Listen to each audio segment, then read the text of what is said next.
हाय और this is Kock Tere Ishk Mein musical romantic action drama Hindi സിനിമയാണ്.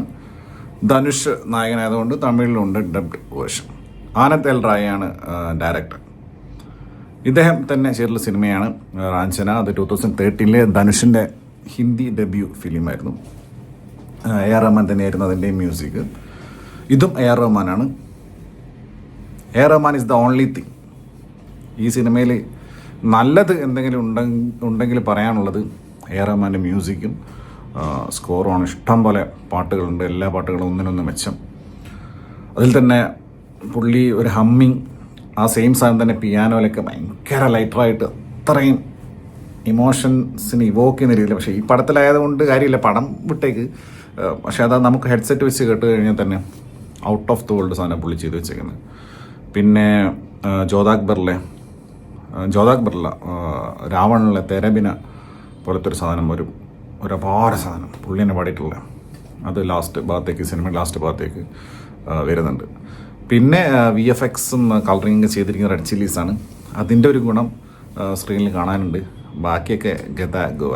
ഇത് സംഭവം മറ്റേതാ പരിപാടി. ഏത് നമ്മുടെ സ്പിരിച്വൽ സീക്വൽ ഉണ്ടല്ലോ, അതായത് റാഞ്ചനയുടെ ഒരു സ്പിരിച്വൽ സീക്വൽ. ആ സിനിമയായിട്ട് ബന്ധമൊന്നുമില്ല, സ്റ്റാൻഡ് അലോൺ ആണ്. പക്ഷേ അതിൻ്റെ same pattern of story, plot, പരിപാടിയൊക്കെ, ഫ്ലേവറൊക്കെ സെയിമാണ്. പിന്നെ അറിയാലോ ധനുഷ് തന്നെയാണ് നായക കഥാപാത്രം ചെയ്തിരിക്കുന്നത്. അപ്പോൾ ഇദ്ദേഹം ഒരു അപ്പം പാസമൊക്കെ ഉള്ള അപ്പാവി ആയിട്ടുള്ള ഒരു ആളാണ്. ഒരു ഏഴേ പയ്യൻ. ധനുഷ് പേര് ശങ്കർ. അപ്പോൾ ഇവർ തമിഴ്നാട്ടിൽ നിന്ന് വന്ന് കുടിയേറിയതാണ് നോർത്ത് ഇന്ത്യയിൽ, ഡൽഹിയിൽ. അപ്പോൾ എന്താ സംഭവം എന്ന് വെച്ച് കഴിഞ്ഞാൽ, ഇദ്ദേഹം അമ്മപ്പാസം കൊണ്ട് പിന്നെ കാണിച്ചു കൂട്ടുന്ന കുറേ കാര്യങ്ങളുണ്ട്. പിന്നെ ഭയങ്കര ട്രോമാറ്റിക് ആയിട്ടുള്ള പാസ്റ്റുള്ള ആളാണ്. അങ്ങനെ ചുരുക്കി പറഞ്ഞു കഴിഞ്ഞാൽ ഒരു വൃത്തികെട്ട ഒരുത്തൻ, അതായത് വളരെ ടോക്സിക് ആയിട്ടുള്ള ഭയങ്കര ഒരു സൈക്കോ ലെവലിൽ പെരുമാറുന്ന, യാതൊരുവിധ മാനവും മര്യാദ ഇല്ലാത്ത ഒരുത്തനാണ് ഇതിൽ ശങ്കർ എന്ന് പറയുന്ന കഥാനായകൻ. അപ്പം ആ ഒരു കഥാനായകനും ഈ കൃതി സാനോനും കൂടി ചെയ്ത കഥാപാത്രം തമ്മിലുള്ള പരിപാടിയാണ്. അപ്പോൾ അവരുടെ ക്യാരക്ടർ എന്ന് പറയുന്നത്, അവർ ഭയങ്കര ഒരു എലീറ്റ് ഫാമിലിയിൽ ജനിച്ചിട്ടുള്ള അച്ഛൻ, പിന്നെ സിവിൽ സർവീസൊക്കെ പാസ്സായിട്ടുള്ള വലിയൊരു അണ്ടർ സെക്രട്ടറി, വലിയ ഉദ്യോഗസ്ഥനാണ്. അപ്പോൾ ഇവർ തമ്മിലുള്ള, പിന്നെ ഇദ്ദേഹം ഫൈറ്റർ ജെറ്റ് ഓടിക്കുന്ന ആളാണ്. പിന്നെ കൂടാതെ ഇദ്ദേഹം ഇതും പാസ്സായിട്ടുണ്ട്, സിവിൽ സർവീസ് എക്സാമിനേഷൻ. പക്ഷേ ഏഴേ പയ്യനായിരുന്നു. അപ്പോൾ ഇതൊക്കെ എന്തിനു വേണ്ടിയാണ് ചെയ്തത് എന്നുള്ളതാണ് സിനിമയുടെ ഇതിവൃത്തം എന്ന് പറയുന്നത്. പക്ഷേ ഈ സിനിമയുടെ പ്രശ്നം എന്താണെന്ന് വെച്ച് കഴിഞ്ഞാൽ, ഒന്നാമത് 3 മണിക്കൂറിന് എടുത്തിട്ടുണ്ട്. വളരെ നല്ല രീതിയിൽ തുടങ്ങിയത്, ഞാൻ പറഞ്ഞില്ലേ VFX ഒക്കെ ഉള്ളായിരുന്നു ഈ ഫൈറ്റർ ജെറ്റ് പറത്തുന്നതും. പക്ഷേ ധനുഷൻ്റെ ഉള്ളിരുന്നിട്ട് ഇങ്ങനെ നോക്കുകയാണെങ്കിൽ ഞാൻ വിചാരിച്ചു ധനുഷിന് ഇങ്ങനെ ഉറക്കം വരുന്നുണ്ടെന്ന് ഫൈറ്റർ ജെറ്റിനകത്ത് ഇരുന്നിട്ട്. അപ്പം അങ്ങനെ തുടക്കത്തിൽ തന്നെ കണ്ടത്. പിന്നെ ഇദ്ദേഹത്തിൻ്റെ അഭിനയം കണ്ട് മടുത്തെല്ലാം കൂടി. ധനുഷ് ഒരേ ടൈപ്പ് ഓഫ് ക്യാരക്ടർ, അതായത് തമിഴ് സിനിമ ഹിന്ദി പോയി ചെയ്തേക്കുന്നു. ഒരുമാതിരി വെറുപ്പിക്കൽ. ഇതിപ്പോൾ കുറച്ചായി തുടങ്ങിയിട്ട് കുബേരയിൽ കണ്ട് ആകെ വെറുത്തുപോയി പിച്ചക്കാരനായിട്ട്. അത് കഴിഞ്ഞിട്ട് ഇഡ്ഡലിക്കടയിൽ അതിലും അവസ്ഥ. അത് ഡ്രാമ എന്ന് പറഞ്ഞാൽ ഡ്രാമയ്ക്കൊരു പരിധിയില്ല. വെറുതെ അവിടെ പറയിപ്പിക്കണം ബോളിവുഡ് പോയിട്ട്. ബോളിവുഡ് വലിയ മെച്ചമുള്ള സ്ഥലമായിട്ടല്ല ഞാൻ പറയുന്നത്. പക്ഷെ എന്നായി കഴിഞ്ഞാൽ ഈ തമിഴ് അമ്മപ്പാസം, അച്ഛനായിട്ട് അപ്പനായിട്ട് അഭിനയിച്ചിട്ട് പ്രകാശ് രാജ, പുള്ളി ഭയങ്കര എന്തോ ഒരു ക്യാരക്ടർ. പുള്ളി ഇങ്ങനെ മകന് വേണ്ടി ജീവിക്കുക. ആ പുള്ളി പോയിട്ട് എല്ലാവരെയും കാല് പിടിക്കും, നിലത്ത് വീണ് കാല് പിടിച്ച് നിരങ്ങി, ഇങ്ങനെ ക്യാരക്ടർ. ലാസ്റ്റ് കോമഡി മരണവും. ഫ്ലൈറ്റാന്ന് വിചാരിച്ചിട്ട് സ്കൂട്ടർ സ്പീഡിൽ വിടും, എന്നിട്ട് തലയടിച്ച് വീണ് മരിക്കും. ഇങ്ങനെയെല്ലാം കൂടി ഒരു ദുരന്തപ്പടം. ഇനി കൃതി സാനവൻ്റെ ക്യാരക്ടർ പറയുകയാണെങ്കിൽ ഒരു സൈക്കോളജിസ്റ്റാണ്. അപ്പോൾ ഇവർ റിസർച്ചൊക്കെ ചെയ്യുന്നുണ്ട് സൈക്കോളജിയിൽ.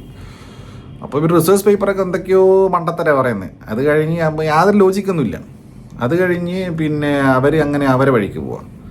അവസാനമൊക്കെ ആയപ്പോഴേക്കും എന്തൊക്കെയാണ് കാണിക്കുന്നത്, ഈ കൃതീസൻ്റെ ക്യാരക്ടർ എന്തൊക്കെയാണ് കാണിക്കുന്നത്, ഡ്രിങ്ക്സ് അടിക്കുന്നത്, എന്തൊക്കെയോ കളിക്കുന്നത്, ബ്ലീഡിങ്, പിന്നെ ഗർഭം, അങ്ങനെ അവസാനമൊക്കെ ആയപ്പോഴേക്കും അലമ്പ്, കച്ചക്കൂതർ അലമ്പ്, അങ്ങനത്തെ ഒരു സിനിമ. എന്തൊക്കെയാണ് കാണിക്കുന്നത്. AR റഹ്മാൻ ഇങ്ങനെ ഇരുന്നൊരു സൈഡിൽ കൂടെ നല്ല സ്കോറും നല്ല പാട്ടുകളും ചെയ്തിങ്ങനെ പോവുക. സിനിമ വേറെ സൈഡിൽ കൂടെ. പിന്നെ ലാസ്റ്റ് ഹരഹര മഹാരാജയൊക്കെ ഉണ്ട് അവസാനം. പിന്നെ കുറച്ച് ഹിന്ദുത്വ, ഗംഗാജലം, ഇതിലുള്ള വേറെ കോമഡി സീനാണേ. ഇവൻ പ്രാന്തനാണല്ലോ, ടോക്സിക്കുമാണ്, ഭയങ്കര സൈക്കോ. അപ്പോൾ ഇവന് പ്രാന്ത് വന്നവൻ പെട്രോൾ ബോംബ് എടുത്ത് എറിയും, ഇങ്ങനെ എന്തൊക്കെയോ കാണിക്കും. അപ്പോൾ ഇവൻ UPSCയുടെ പ്രിലിമിനറി എക്സാമിന് വേണ്ടിയിട്ട് എന്തൊക്കെയോ പഠിച്ചിട്ടുണ്ട്, കുറച്ച് എക്കണോമിക്സും ഡോളറും റിസർവ് ബാങ്കും ഇങ്ങനെ എന്തൊക്കെയോ പഠിച്ചിട്ടുണ്ട് ഇവൻ. അപ്പോൾ അതുകൊണ്ട് ഇവൻ ഇങ്ങനെ അതിങ്ങനെ വിളിച്ച് പറയാം. ഇവനിങ്ങനെ പെട്രോൾ ബോംബ് എറിയുമ്പോൾ ഇവനിങ്ങനെ എന്തൊരു സീനാതൊക്കെ. കോമഡി എന്ന് വെച്ച് കഴിഞ്ഞാൽ സീരിയസ് ആയിട്ട് എടുത്ത സിനിമയാണ്, ഭയങ്കര സീരിയസ് ആയിട്ട് എടുത്ത സിനിമയാണ്. ഞാൻ ഭയങ്കര കോമഡി ആയിട്ടാണ് കണ്ടുള്ളത് അങ്ങനെ. അപ്പം മൊത്തത്തിൽ ഇതാണ് ഒരു സിനിമ. ഇത് സിനിമ ധനുഷിനെ വെച്ചിട്ട് വീണ്ടും അങ്ങനെ തന്നെ ഒരു സിനിമ എടുക്കാൻ നോക്കിയതാണ്, നെഞ്ചാന പോലത്തെ.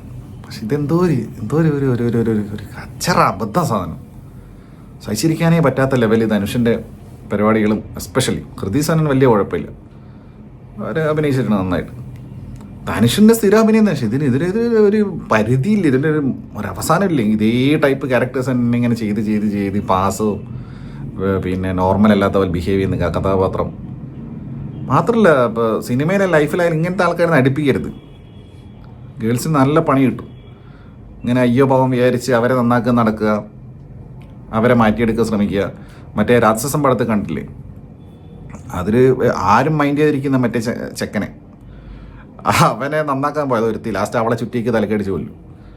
അപ്പോൾ ഇങ്ങനത്തെ സൈക്കോളെ നന്നാക്കാനും അവരുടെ അടുത്ത് സ്നേഹം കൊടുക്കാനും അവരെ കെയർ ചെയ്യാനും നിങ്ങൾക്ക് പ്രണയമാവണമെന്നില്ല. നിങ്ങൾ അവരെ ജസ്റ്റ് അവരെ ഒന്ന് കൺസിഡർ ചെയ്യുക, അവർക്കൊരു കെയർ കൊടുക്കുക, മറ്റുള്ളവരെ മാറ്റി നിർത്തുമ്പോൾ ഒന്ന് ചേർത്ത് പിടിക്കുക എന്നൊക്കെ വിചാരിച്ചിട്ടുണ്ടെങ്കിൽ ഇതുപോലത്തെ സാധനങ്ങൾ ചെക്കന്മാർ ലാസ്റ്റ് എന്ത് ചെയ്യുന്നു വെച്ച് കഴിഞ്ഞാൽ അവർക്ക് പ്രേമം അവർക്ക് പിന്നെ എല്ലാം വേണം, അവരെ കൂടെ വേണം, ജീവിക്കണം എന്ന് പറഞ്ഞിട്ട് ഇറങ്ങും. ഇനി അതിന് നിങ്ങൾ നിന്നിട്ടില്ലെങ്കിൽ, നിങ്ങൾ തയ്യാറല്ലെങ്കിൽ നിങ്ങളുടെ കാര്യം പോക്കാം. ഒന്നുകിൽ ഇതുപോലെ പെട്രോൾ ബോംബ് എറിയും, ഇല്ലെങ്കിൽ നിങ്ങളെ കൊല്ലാൻ നോക്കുക. ഇതിൽ പറയാം, ഒന്നുകിൽ ഇവൻ ഓപ്ഷൻസ് കൊടുക്കുക, ഈ വാണച്ചങ്ങായി ഓപ്ഷൻ കൊടുക്കുക ഈ ക്യാരക്ടർ. ഒന്നുകിൽ പിന്നെ എൻ്റെ കൂടെ വരുമോ, എന്നെ കല്യാണം കഴിക്കുക, അല്ലെങ്കിൽ നമുക്ക് രണ്ടാം കൂടെ മറ്റേ മുകളിൽ താഴേക്ക് ചാടാം, അല്ലെങ്കിൽ ഞാൻ നിന്നെ കൊല്ലും. ഇതോ ഓപ്ഷൻ കൊടുക്കുന്നത്. അപ്പം അതുപോലത്തെ വൃത്തികെട്ട ഇങ്ങനത്തെ സമൂഹത്തിന് മനുഷ്യന്മാർക്ക് മൊത്തത്തിൽ ഭീഷണിയായിട്ടുള്ള ആളുകളുണ്ട് ഇങ്ങനെ സൊസൈറ്റിയിൽ. അപ്പോൾ സൂക്ഷിച്ചാൽ ദുഃഖിക്കേണ്ട. Choose well. ഈ സിനിമയിലെ സോങ്സ് ഇനിയും കേൾക്കാത്ത ആളുകൾ വിട്ടോ, ഹെഡ്സെറ്റ് എടുത്ത് വിട്ടോ. അതുപോലത്തെ പരിപാടിയാണ് ARR ചെയ്തു വെച്ചിരിക്കുന്നത്. ARR ഇത്രയും എന്തുകൊണ്ട് വേഴ്സറ്റൈലാണ്, ഏത് കൾച്ചറൽ കോണ്ടെക്സ്റ്റിലും ഏത് ജോൺറ സിനിമയിലും അദ്ദേഹം ഇത്രയും യുണീക്കായിട്ട് അത്രയും വേഴ്സറ്റൈലായിട്ട് എങ്ങനെ ചെയ്യുന്നു എന്നുള്ളതിനും ഇപ്പോഴും അദ്ദേഹം എങ്ങനെ കണ്ടംപററി, അതായത് പീക്ക് ടൈമിൽ നിൽക്കുന്ന ഈ യങ് പിന്നെ മ്യൂസിക് കമ്പോസേഴ്സായിട്ട് എങ്ങനെ കോമ്പീറ്റ് ചെയ്ത് ഇപ്പോഴും ടോപ്പിൽ എങ്ങനെ നിൽക്കുന്നു എന്നുള്ളതിനുള്ള ഏറ്റവും മികച്ച ഉദാഹരണമാണ് ഈ സിനിമ. പിന്നെ നിങ്ങളെ മറ്റേ അറിയാലോ, രാംചരൺ അതിലെ സോങ്സും കേട്ടില്ലേ. അപ്പോൾ അതാണ് ARR ഈസ് ARR.